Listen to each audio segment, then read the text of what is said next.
Hello chess buddies, welcome to Amateur Chess University.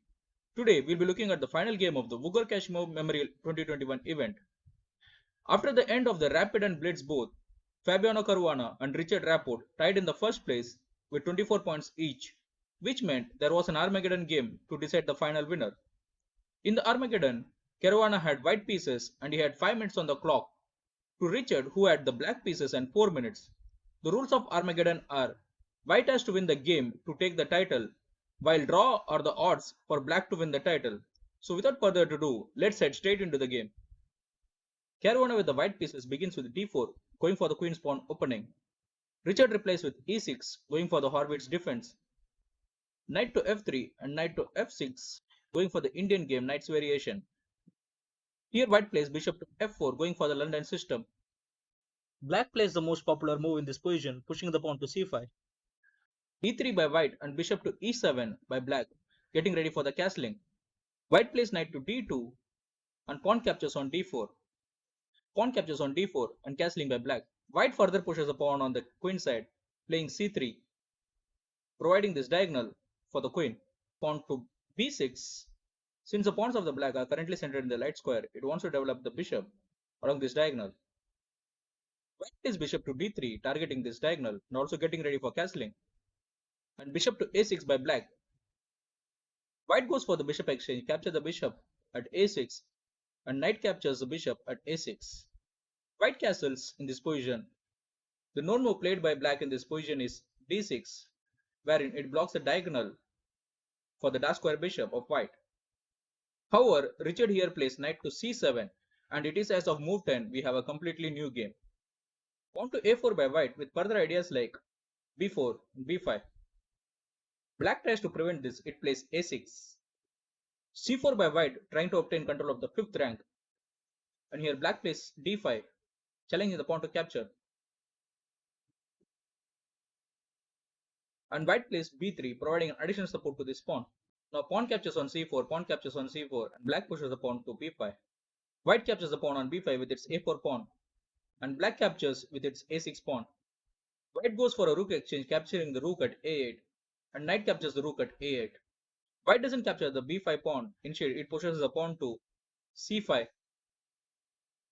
And black plays knight to d5, targeting the bishop, providing an additional support to the b5 pawn if it moves to b4. Now white plays bishop to g3, and black brings the knight back to c7. White develops the queen, brings it to b3, targeting this diagonal. And black plays a8, blocking this c6 square for the c5 pawn. White develops the rook, brings it to b1 with a double attack on the b file. And black plays rook to c8. This move protects the knight at c7 and also controls the c6 file in case the knight moves. Now white plays knight to e4 with further ideas like g5, and it is ably protected by the other knight. Now black plays the pass pawn to b4. White plays h4, providing an additional support to the g5 square in case the knight moves. Black prevents this idea by playing h6. So white plays knight to e5, and black plays knight to b5, targeting this pawn at d4. In this position, Caruana plays queen to f3, threatening some nasty checks. So Richard brings back his rook to f8, providing additional support to the f7 pawn. Queen moves back to d3, supporting this d4 pawn from being captured. And black here plays knight to c3. White proceeded with the knight exchange, capture the knight at c3, pawn capture the knight at c3. Now the queen cannot capture the pawn at c3 because it is guarded by the knight at d5. So white plays knight to d7, targeting the rook, and rook moves to d8, attacking the knight. So white plays knight to b6, targeting the queen, but also offering the knight exchange.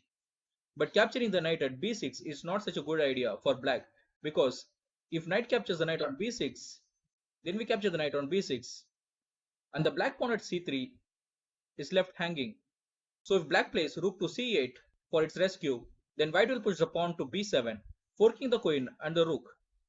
This is such a nasty position for black to be in. So black avoids the knight capture on b6. Instead it played queen to a5. Now the queen is protecting this c3 pawn, even if this knight is captured. So white goes for knight captures on d5. Black captures the knight with its rook. And here white further pushes the pass pawn to c6. With the dark square bishop of white, protecting the c7 square. The black queen will not be able to capture this pawn even if it moves to c7. So here black plays bishop to d6.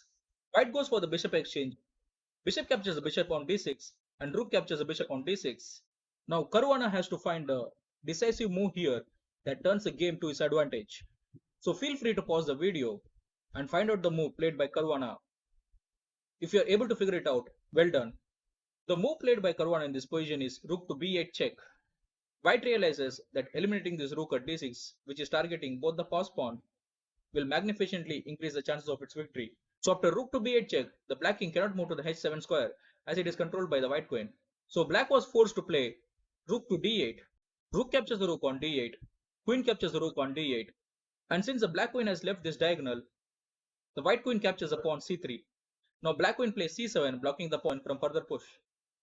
And white played queen to c5, blocking this diagonal for the king. Black played f6, trying to provide a moving square for its king. And white pushes the pawn to d5. Black cannot let pawn at d5 to move to d6 and target the queen, because two pass pawn in this position would be extremely dangerous for black. So black captures a pawn on d5, queen captures a pawn on d5, delivering a check, and the king moves to f8.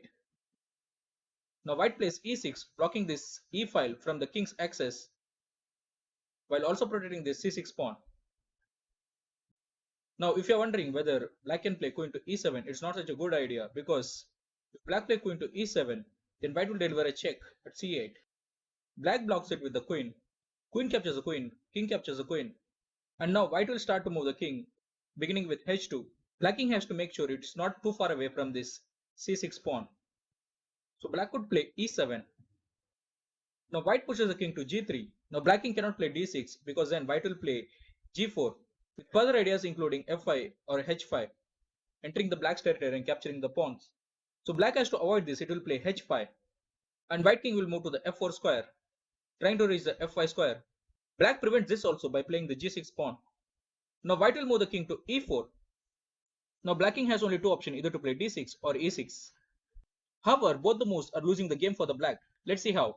If black king moves to d6, white will play pawn to f4.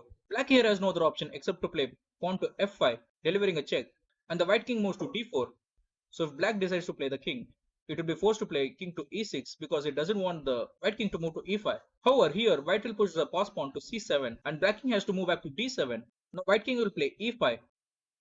And while black king will be dealing with the c7 pawn, white king will play f6 and start capturing the pawns of black, thereby resulting in a completely winning endgame. However, if in this position the black king decides to play e6, then white will push the pass pawn to c7, then black king will be forced to move back to d7. The white king will play d5, and here black really doesn't have a lot of moves. If black plays pawn to f5, then white will move the king to e5, and if black plays g5, then white captures the pawn on g5. Black has to capture this pawn, otherwise it will become a pass pawn. So black will be forced to capture the pawn on g5, and white can move the king to e file, target and pick up these pawns easily. So that is the reason why queen to e7 cannot be played by black. So after queen to e6 by white, black plays queen to d8. Now Caruana plays g3, making way for his king to enter the game. Black, limited with the options, plays queen to c7. White pushes a pawn further, plays h5, brings the queen back to d8. White starts to move the king, it plays g2. Queen to c7 again by black. King to f3. Queen to d8. And white plays g4. And black plays queen to c7. White brings the king to the center of the board, plays e4. And queen to d8 by black again. Now since the white king has made sufficient steps to make inroad into the black territory, white plays queen to d7, offering the queen trade. Black queen has to avoid this, it plays queen to b8. Now white pushes a pawn to c7, attacking this queen. With the game completely busted, Rapport played queen to a8, delivering a check to the king. Fabio here plays king to f4. Now Rapport plays queen to a4, delivering a check. However, he blunders the queen here. Fabio captures the queen on a4, and it was in this position on move 48 that Rapport resigned the game. So a huge win for Fabiano. He still had 2 minutes and 28 seconds on the clock as opposed to 28 seconds for Richard Rapport. With this victory, Caruana moves to 4th position in the Blitz live rating list. And this is a pic of Caruana posing with the Gashimo Memorial title. So that's it. I hope you enjoyed the game. If you have any thoughts about this match, comment below. Would totally love to read it. Until next time, thank you. Take care. See you.